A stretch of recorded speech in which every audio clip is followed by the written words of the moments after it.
Feliz y bendecido día, aprendiendo un curso de milagros. El secreto de la verdadera oración es olvidarte de las cosas que crees necesitar. Pedir algo específico es igual que ver el pecado primero y luego perdonarlo. Del mismo modo, al orar pasas por alto tus necesidades específicas, tal como las ves, y las dejas en manos de Dios.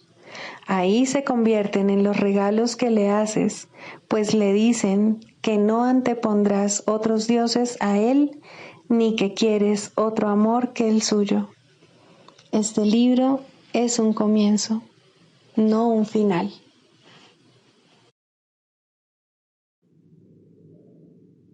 Del prefacio, que postula, párrafo 10. Lo opuesto a ver con los ojos del cuerpo es la visión de Cristo, la cual refleja fortaleza en vez de debilidad, unidad en vez de separación y amor en vez de miedo. Lo opuesto a oír con los oídos del cuerpo es la comunicación a través de la voz que habla en favor de Dios, el Espíritu Santo, el cual mora en cada uno de nosotros. Su voz nos parece distante y difícil de oír, porque el ego, que habla en favor del yo falso y separado, parece hablar a voz en grito. Sin embargo, es todo lo contrario. El Espíritu Santo habla con una claridad inequívoca y ejerce una atracción irresistible.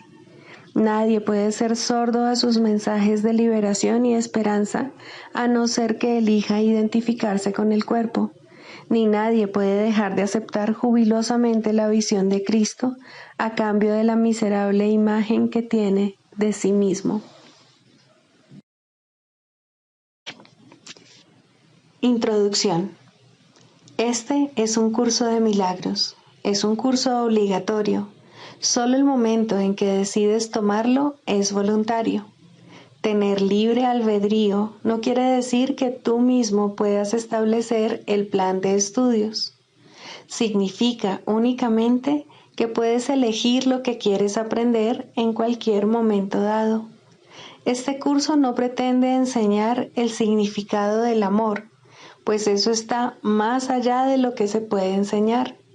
Pretende, no obstante, despejar los obstáculos que impiden experimentar la presencia del amor, el cual es tu herencia natural. Lo opuesto al amor es el miedo, pero aquello que todo lo abarca no puede tener opuestos.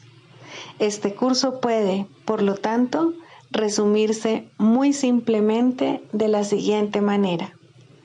Nada real puede ser amenazado. Nada irreal existe. En esto radica la paz de Dios.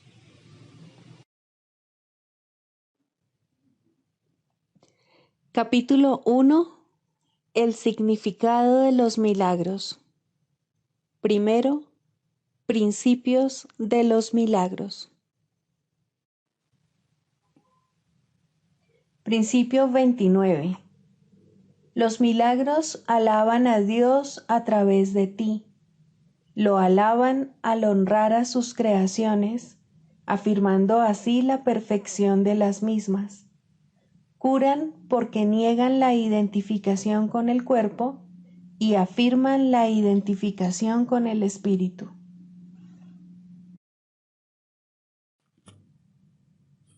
Capítulo 4. Las ilusiones del ego. Quinto, la ilusión del ego-cuerpo. Todas las cosas obran conjuntamente para el bien. En esto no hay excepciones, salvo a juicio del ego. El ego se mantiene extremadamente alerta con respecto a lo que permite llegar hasta la conciencia, y esa no es la manera en que una mente equilibrada se mantiene ecuánime. El desequilibrio del ego se acentúa aún más porque mantiene su motivación principal oculta de tu conciencia y hace que el control predomine sobre la cordura. El ego tiene todas las razones del mundo para hacer esto, de acuerdo con el sistema de pensamiento que le dio origen y al que sirve. Puesto que el sano juicio juzgaría irrevocablemente contra él, el ego lo tiene que eliminar en aras de su propia supervivencia. Una de las causas principales del estado de desequilibrio del ego es su falta de discernimiento entre lo que es el cuerpo y lo que son los pensamientos de Dios. Los pensamientos de Dios son inaceptables para el ego porque apuntan claramente al hecho de que Él no existe. El ego, por lo tanto, los distorsiona o se niega a aceptarlos, pero no puede hacer que dejen de existir.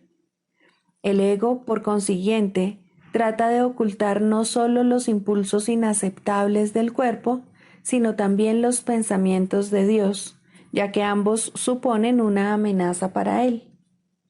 Dado que lo que básicamente le preocupa es su propia supervivencia ante cualquier amenaza, el ego los percibe a ambos como si fueran lo mismo, y al percibirlos así, evita ser aniquilado, como de seguro lo sería en presencia del conocimiento. Cualquier sistema de pensamiento que confunda a Dios con el cuerpo no puede por menos que ser demente. Sin embargo, esa confusión es esencial para el ego, que juzga únicamente en función de lo que supone o no una amenaza para él. En cierto sentido, su temor a Dios es cuando menos lógico, puesto que la idea de Dios hace que el ego se desvanezca, pero que le tenga miedo al cuerpo, con el que se identifica tan íntimamente, no tiene ningún sentido. El cuerpo es el hogar que el ego ha elegido para sí. Esa es la única identificación con la que se siente seguro, ya que la vulnerabilidad del cuerpo es su mejor argumento de que tú no puedes proceder de Dios. Esta es la creencia que el ego apoya fervientemente. Sin embargo, odia al cuerpo porque no lo considera lo suficientemente bueno como para ser su hogar. En este punto es donde la mente queda definitivamente aturdida. Habiéndole dicho el ego que ella es realmente parte del cuerpo y que el cuerpo es su protector, también le dice que el cuerpo no puede protegerla. Por consiguiente, la mente inquiere: ¿dónde puedo encontrar protección? A lo que el ego responde: en mí. La mente, y no sin razón, le recuerda al ego que él mismo ha insistido que con lo que ella se tiene que identificar es con el cuerpo, de modo que no tiene objeto recurrir a él para obtener protección. El ego no dispone de una respuesta plausible para esto, puesto que no la hay, pero sí dispone de una solución típica: eliminar la pregunta de la conciencia. Una vez fuera de la conciencia, la pregunta puede producir desasosiego, y de hecho lo produce, pero no puede ser contestada porque no puede ser planteada. Esta es la pregunta que debes hacerte: ¿a dónde debo acudir en busca de protección? Busca y hallarás no significa que tengas que buscar ciega y desesperadamente algo que no podrías reconocer. La búsqueda que tiene sentido se emprende conscientemente, se organiza conscientemente y se dirige conscientemente. El objetivo debe formularse claramente y luego tenerse siempre presente. Aprender y querer aprender son inseparables. Te resulta más fácil aprender cuando crees que lo que estás tratando de aprender tiene valor para ti. Ahora bien, no todo lo que tal vez quieres aprender tiene valor duradero. En realidad, muchas de las cosas que quieres aprender tal vez las hayas escogido precisamente porque su valor es efímero. El ego cree que es una ventaja no comprometerse con nada que sea eterno, ya que lo eterno solo puede proceder de Dios. La eternalidad es la única función que el ego ha tratado de desarrollar, si bien ha fracasado repetidamente. El ego transige con la cuestión de lo eterno, al igual que con todas las cuestiones que de algún modo tienen que ver con la verdadera pregunta, la cual espera encubrir y mantener fuera de la conciencia, ocupándose de asuntos marginales. La tendencia típica del ego de estar continuamente ocupado con nimiedades tiene como objeto apoyar ese propósito. Uno de sus ardides favoritos para obstaculizar el aprendizaje es embarcarse en problemas diseñados de tal manera que su resolución sea imposible. La pregunta que nunca formulan quienes se embarcan en tales maniobras dilatorias es ¿para qué? Esa es la pregunta que tú tienes que aprender a plantear en relación con todo. ¿Qué propósito tiene esto? Sea cual fuere, dirigirá tus esfuerzos automáticamente. Cuando tomas una decisión con respecto a un propósito, tomas una decisión con respecto a los esfuerzos que vas a llevar a cabo en el futuro, y esta decisión permanecerá en vigor a menos que cambies de parecer.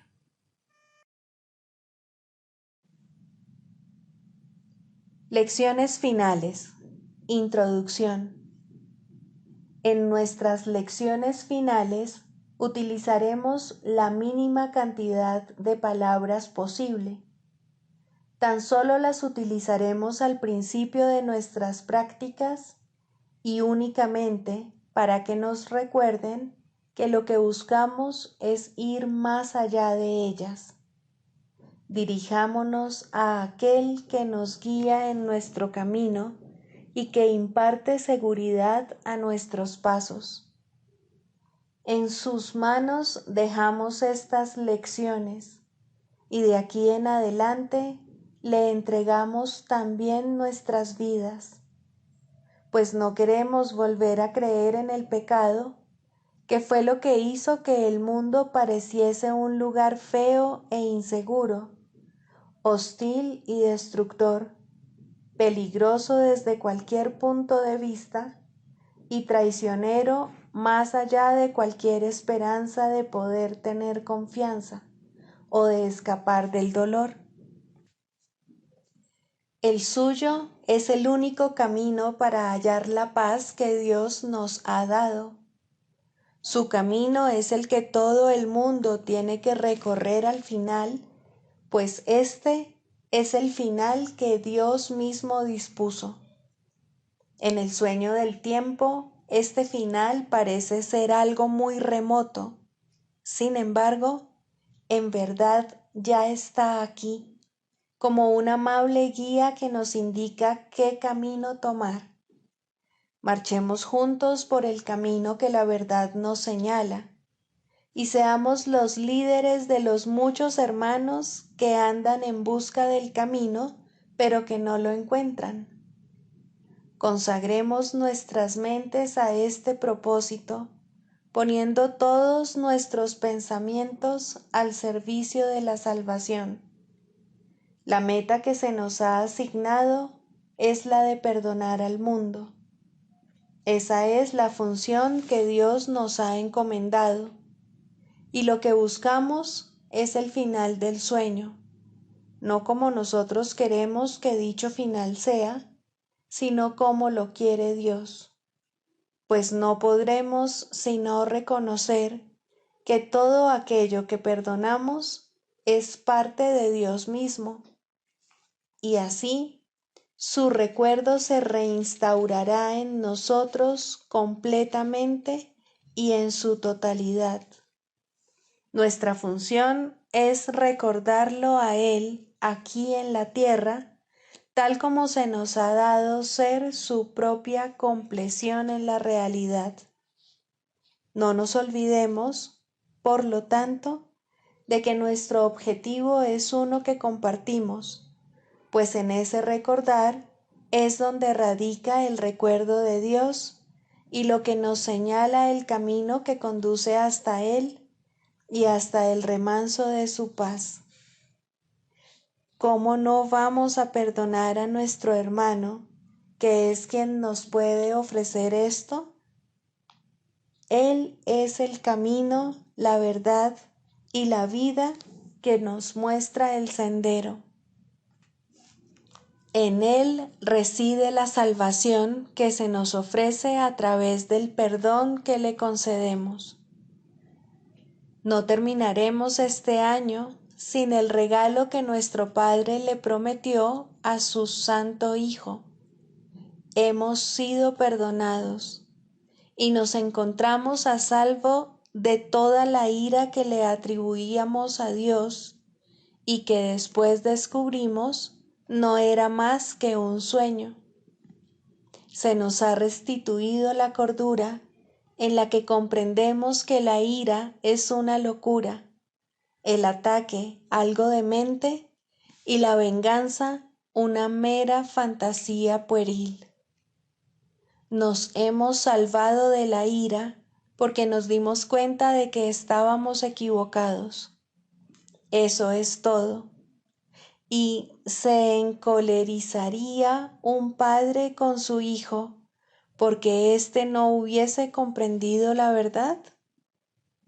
Venimos a Dios y con honestidad le decimos que no habíamos entendido y le pedimos que nos ayude a aprender sus lecciones a través de la voz del Maestro que Él mismo nos dio.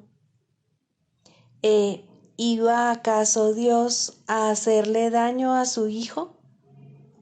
¿O bien se apresuraría a contestar de inmediato diciendo, este es mi Hijo y todo lo que tengo le pertenece? Ten por seguro que así es como responderá, pues estas son sus propias palabras para ti. Y nadie podrá jamás tener más que esto, pues en esas palabras yace todo lo que existe y todo lo que jamás existirá por los siglos de los siglos, así como en la eternidad.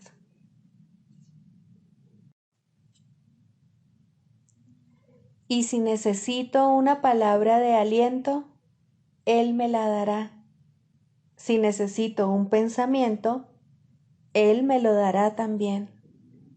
Y si lo que necesito es quietud y una mente receptiva y serena, esos serán los regalos que de Él recibiré.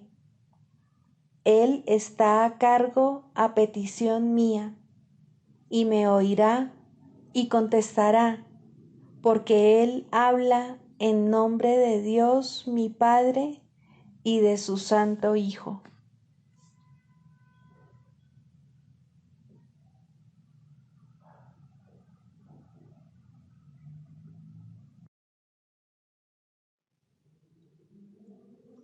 Del Manual para el Maestro, pregunta 4. ¿Cuáles son las características de los maestros de Dios? 8. Paciencia. Los que están seguros del resultado final pueden permitirse el lujo de esperar y esperar sin ansiedad. Para el Maestro de Dios, tener paciencia es algo natural. Todo lo que ve son resultados seguros que ocurrirán en un momento que tal vez aún le sea desconocido, pero que no pone en duda. El momento será tan apropiado como la respuesta. Y esto es verdad con respecto a todo lo que ocurre ahora u ocurra en el futuro. En el pasado no se produjeron tampoco errores, ni ocurrió nada que no sirviese para beneficiar al mundo, así como aquel a quien aparentemente le ocurrió. Tal vez esto no se entendió así en su momento.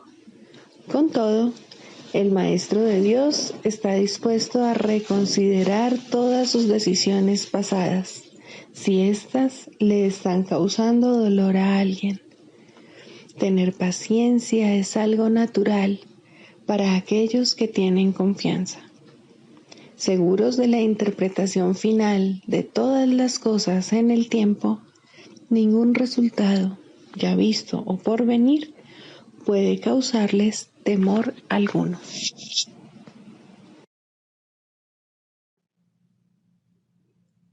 Manual para el Maestro, pregunta 28. ¿Qué es la resurrección?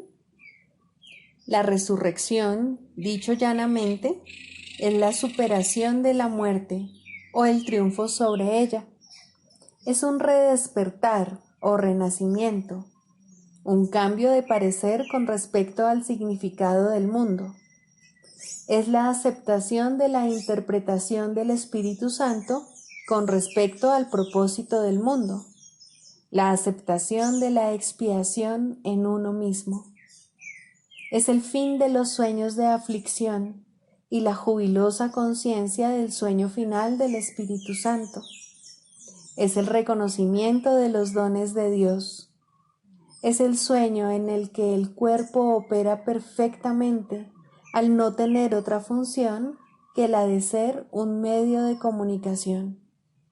Es la lección con la que concluye el aprendizaje, pues con ella se consuma y se trasciende. Es la invitación a que Dios dé el paso final.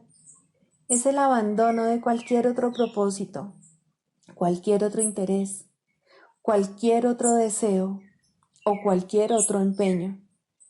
Es el deseo único de estar con el Padre que tiene su Hijo.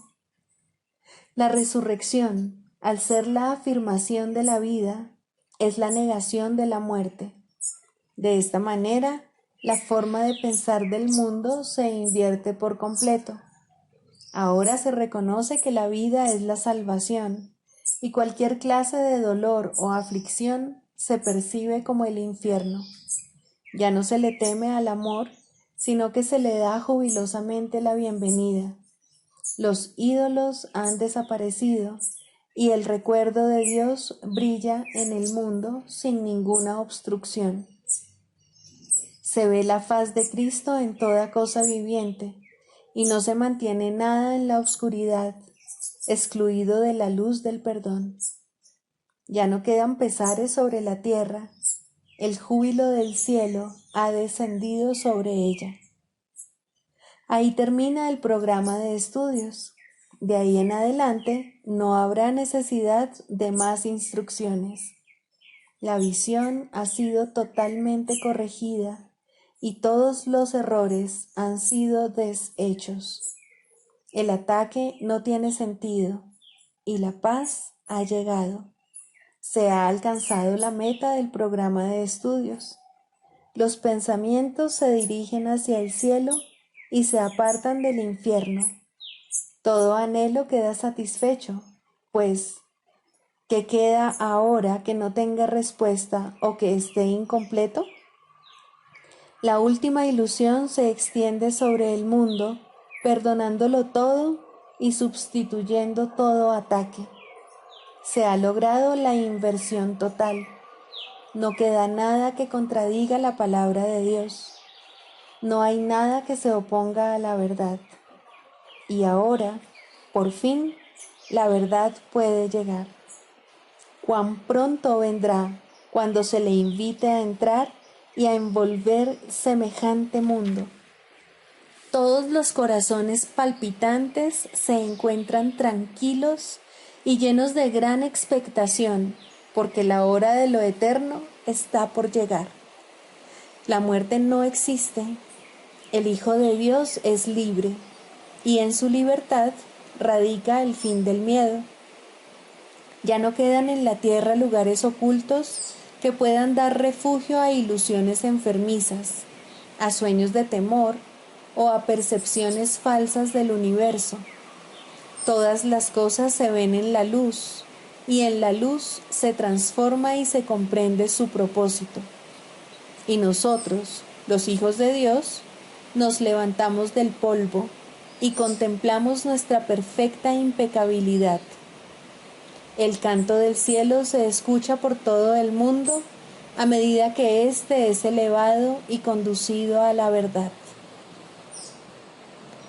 Ahora no hay distinciones, las diferencias han desaparecido y el amor se contempla a sí mismo. ¿Qué necesidad hay ahora de otro panorama? ¿Queda algo que la visión pueda llevar a cabo? Ya hemos visto la faz de Cristo, su impecabilidad y su amor tras toda forma y más allá de todo propósito. Somos santos porque su santidad en verdad nos ha liberado y aceptamos su santidad como nuestra, como en efecto lo es, y seremos eternamente tal como Dios nos creó, y lo único que deseamos es que su voluntad sea la nuestra. Las fantasías de otra voluntad separada desaparecen, pues hemos encontrado unidad de propósito. Estas son las cosas que nos aguardan a todos, pero aún no estamos listos para darles la bienvenida jubilosamente. Mientras quede una sola mente poseída por sueños de maldad, el pensamiento del infierno será real. Los maestros de Dios tienen como meta despertar las mentes de aquellos que duermen y ver la visión de la faz de Cristo, ocupar el lugar de lo que ellas sueñan. El pensamiento de asesinato es reemplazado por bendiciones. Se abandonan los juicios y se le entregan a aquel cuya función es juzgar. Y en su juicio final se restaura la verdad del Santo Hijo de Dios. Él ha sido redimido, pues ha escuchado la palabra de Dios y ha comprendido su significado. Es libre porque ha permitido que la voz de Dios proclame la verdad. Y todos aquellos a quienes antes pensó crucificar, resucitan ahora con Él, a su lado, según se prepara con ellos para encontrarse con su Dios.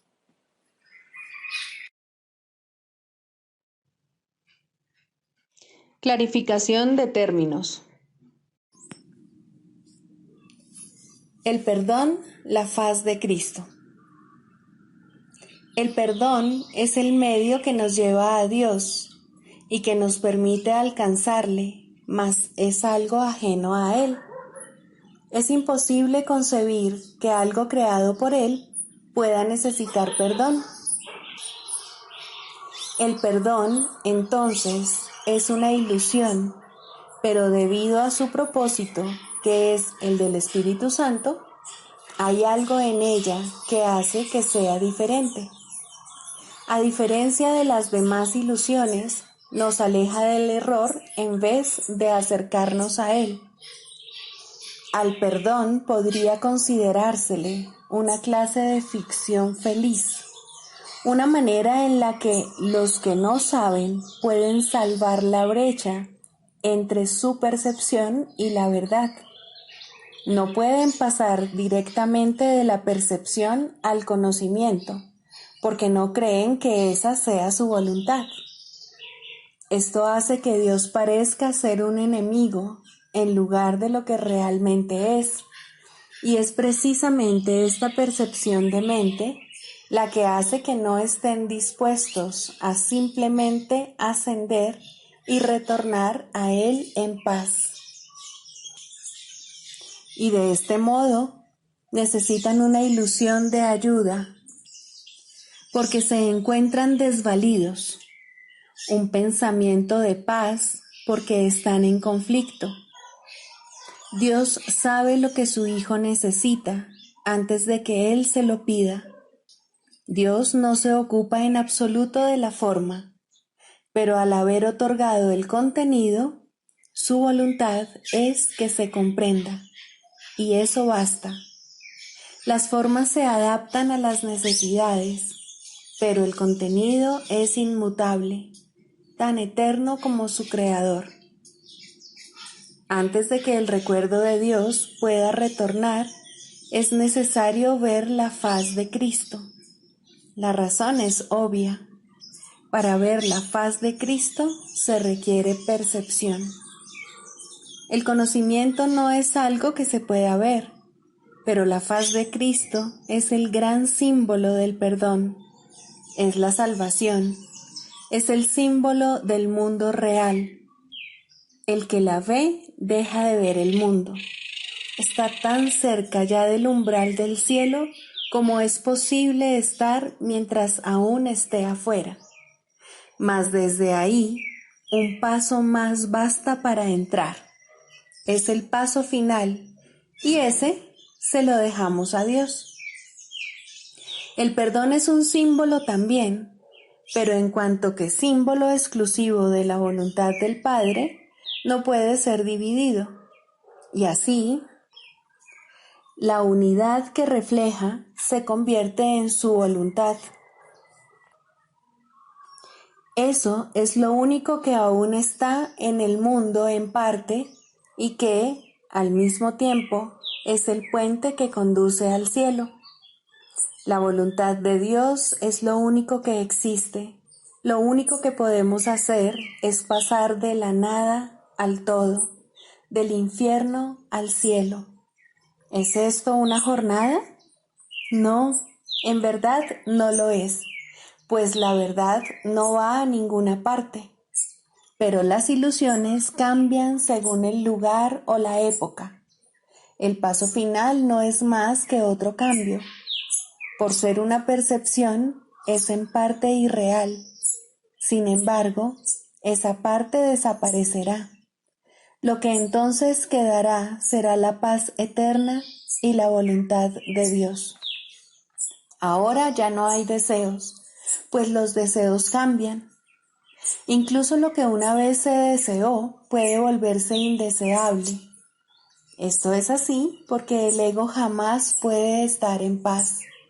Pero la voluntad es constante por ser el don de Dios, y lo que Él da es siempre como Él mismo. Este es el propósito de la faz de Cristo. Es el regalo de Dios para la salvación de su Hijo. Contempla únicamente esto y habrás sido perdonado. Cuán hermoso se vuelve el mundo en ese instante en el que ves la verdad acerca de ti mismo reflejada en él. Ahora estás libre de pecado y contemplas tu impecabilidad. Ahora eres santo y así lo percibes. Y ahora la mente retorna a su Creador, la unión de Padre e Hijo, la unidad de unidades que se encuentra detrás de toda unión, aunque más allá de todas ellas. No se ve a Dios, sino que únicamente se le comprende. No se ataca a su Hijo, sino que se le reconoce.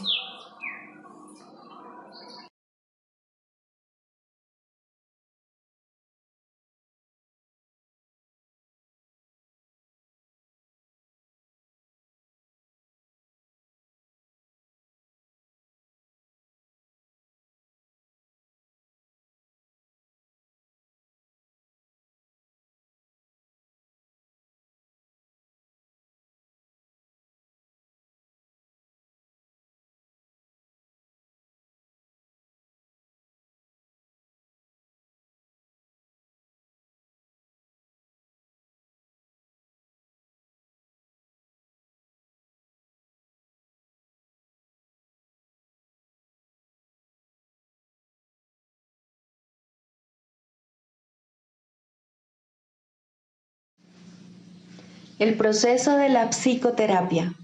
Séptimo, la relación paciente-terapeuta ideal. ¿Quién es entonces el terapeuta y quién el paciente? Al final, todo el mundo desempeña ambos papeles. Aquel que necesita curación debe curar. Médico, cúrate a ti mismo. ¿Quién más, sino tú, necesita curarse? ¿Quién más, si no, necesita curación? Cada paciente que acude a un terapeuta le ofrece a éste la oportunidad de curarse a sí mismo. Por lo tanto, es su terapeuta, y cada terapeuta debe aprender a curarse con cada paciente que acude a él. De esta manera, el terapeuta se convierte en el paciente. Dios no sabe nada de separación. Lo único que sabe es que tiene un hijo. Su conocimiento se ve reflejado en la relación paciente-terapeuta ideal. Dios acude a aquel que lo llama y éste se reconoce a sí mismo en él. Piensa detenidamente, maestro y terapeuta, por quién oras y quién es el que necesita curación, pues la terapia es oración y la curación es su mira y su resultado. ¿Qué es la oración sino la unión de mentes en una relación en la que Cristo puede entrar a formar parte? Esa es su morada, a la que la psicoterapia lo invita. ¿Qué sentido tiene la curación de un síntoma si siempre hay otro que se puede elegir? Mas una vez que Cristo ha entrado, ¿qué otra elección hay salvo permitir que se quede? No hay necesidad de más, pues eso es todo. Ahí está la curación, la felicidad y la paz. Estos son los síntomas de la relación paciente-terapeuta ideal, que reemplazan a aquellos con los que el paciente llegó cuando vino pidiendo ayuda. El proceso que realmente tiene lugar en esa relación es uno en el que el terapeuta le dice de todo corazón a su paciente que todos sus pecados han sido perdonados junto con los propios. ¿Qué diferencia hay entre la curación y el perdón? Solo Cristo perdona, pues conoce su falta total de pecado. Su visión sana la percepción y la enfermedad desaparece, pues una vez que su causa ha sido eliminada, no vuelve a presentarse más. Para que esto tenga lugar, no obstante, se necesita la ayuda de un terapeuta muy avanzado, capaz de unirse al paciente en una relación santa, en la que todo sentido de separación finalmente se supere. Para ello se requiere una cosa y solo una: que el terapeuta no se confunda a sí mismo con Dios en modo alguno. Todo sanador no sanado cae en esta confusión fundamental de una u otra forma al considerarse como su propio creador en lugar de creado por Dios. Rara vez, si acaso, es esta una confusión de la que es consciente, o el sanador no sanado se convertiría instantáneamente en un maestro de Dios y consagraría su vida a la verdadera curación. Antes de llegar a este punto, pensó que estaba a cargo del proceso terapéutico y que, por lo tanto, era responsable de sus resultados. Los errores del paciente se convirtieron así en sus fracasos, y la culpabilidad se convirtió en la cubierta, obscura y fuerte, de lo que debía ser la santidad de Cristo. La culpabilidad es inevitable para aquellos que se valen de su propio juicio al tomar decisiones. La culpabilidad es imposible para aquellos a través de los cuales habla el Espíritu Santo. Eliminar la culpabilidad es el verdadero objetivo de la terapia y el evidente objetivo del perdón. En esto su unicidad se puede apreciar claramente, mas ¿cómo podría experimentar el final de la culpabilidad quien se siente responsable de su hermano en el papel de guía suyo? Tal función presupone un conocimiento que nadie aquí puede tener, una certeza del pasado, del presente y del futuro, así como de todos los efectos que en ellos puedan ocurrir. Solo desde esta perspectiva omnisciente podría ser posible semejante función, mas ninguna percepción es omnisciente, ni es el diminuto yo de uno solo contra el universo capaz de asumir que posee tal sabiduría, excepto en la locura. Que muchos terapeutas están locos es obvio. Ningún sanador no sanado puede estar completamente cuerdo. No obstante, es tan demente negarte a aceptar una función que Dios te ha encomendado como lo es inventar una que él no te dio. El terapeuta avanzado en ningún caso puede dudar del poder que hay en él, ni tampoco de la fuente de ese poder. Comprende que todo poder en la tierra y en el cielo le pertenece por ser quien es. Y él es quien es debido a su creador, cuyo amor reside en él y quien jamás puede fallar. Piensa en lo que esto significa. Los regalos de Dios son suyos para dar. Sus pacientes son los santos de Dios, quienes invocan su santidad para hacer la suya. Y según Él las concede, ellos contemplan la radiante faz de Cristo, que, a su vez, los contempla a ellos. Los dementes, al creer que son Dios, no temen ofrecer debilidad al Hijo de Dios, y por esa razón lo que ven en Él en verdad los atemoriza. El sanador no sanado no puede evitar sentir miedo de sus pacientes y sospechar de su lealtad por la traición que ve en sí mismo. Intenta curar y en ocasiones tal vez lo consiga. Su éxito será limitado y de corta duración. No ve el Cristo en aquel que acude a él. ¿Qué respuesta puede dar aquel que parece un extraño, ajeno a la verdad y pobre en sabiduría, desprovisto del Dios que le debe ser dado? Contempla a tu Dios en él, pues lo que ves será tu respuesta. Piensa en lo que en realidad significa la unión de dos hermanos, y luego olvídate del mundo y de todos sus míseros triunfos, así como de sus sueños de muerte. Todos son uno y lo mismo, y ahora nada puede recordarse del mundo de la culpa. La habitación se transforma en un templo y la calle en un torrente de estrellas que, rozando suavemente, se desliza más allá de todos los sueños enfermizos. La curación se ha dado, pues lo que es perfecto no necesita curación. ¿Y que puede necesitar perdón allí donde no hay pecado? Siéntete agradecido, terapeuta, que puedes contemplar cosas como estas solo con entender tu verdadero papel. Si no lo haces, habrás negado que Dios te creó y por ende no sabrás que eres su hijo. ¿Quién es tu hermano ahora? ¿Qué santo puede venir para llevarte con él a casa? Has perdido el rumbo.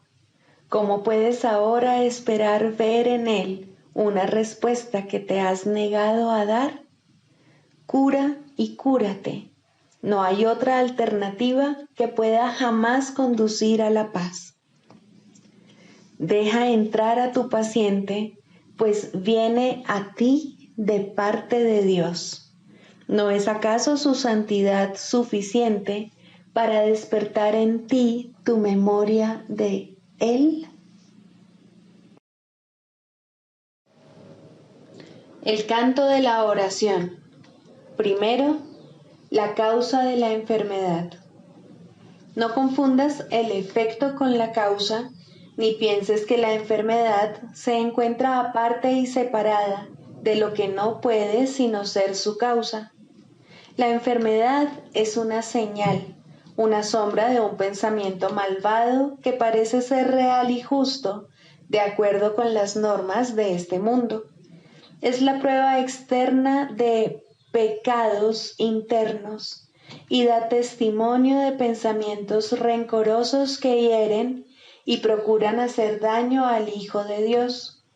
Curar el cuerpo es imposible y esto queda demostrado por la brevedad de la cura.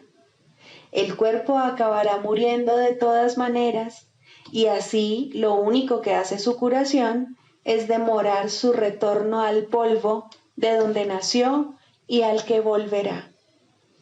La falta de perdón del Hijo de Dios es la causa del cuerpo, no ha abandonado su fuente, y esto queda claramente demostrado por su dolor y envejecimiento y por la marca de la muerte que pesa sobre sí.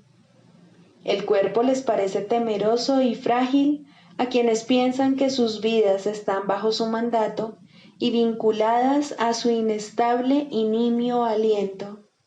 La muerte los contempla conforme cada momento que pasa se escapa irrevocablemente de sus avariciosas manos sin poderlos retener, y sienten miedo cuando se producen cambios en sus cuerpos y éstos enferman, pues sienten el fuerte hedor de la muerte en sus corazones. El cuerpo puede sanar como efecto del verdadero perdón. Solo eso puede traer el recuerdo de la inmortalidad, que es el don de la santidad y del amor. El perdón no puede sino ser concedido por la mente que comprende que debe pasar por alto todas las sombras que cubren la santa faz de Cristo, entre las cuales la enfermedad se debe considerar una de ellas. No es nada más que esto, la señal del juicio hecho de un hermano sobre otro hermano y del Hijo de Dios sobre sí mismo, pues ha condenado al cuerpo a hacer su prisión y olvidó que fue Él quien le adjudicó ese papel. Lo que el Hijo de Dios ha hecho, ahora Él mismo tiene que deshacerlo, pero no solo, pues se desprendió de la llave de la prisión, su santa impecabilidad y el recuerdo del amor de su Padre. No obstante, se le ha dado ayuda a través de la voz que su Padre puso en él. El poder de curar es ahora el don que le ha concedido su Padre, pues a través de su voz él puede llegar hasta su Hijo y recordarle que el cuerpo puede convertirse en su morada elegida, pero nunca será su hogar en verdad.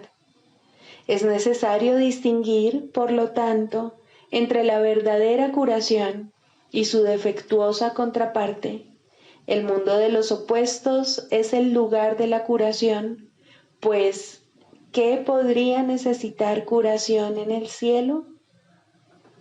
Tal como en el mundo, la oración puede pedir desacertadamente y la aparente caridad perdonar para matar. Así la curación puede ser tanto falsa como verdadera, testigo del poder del mundo o del eterno amor de Dios.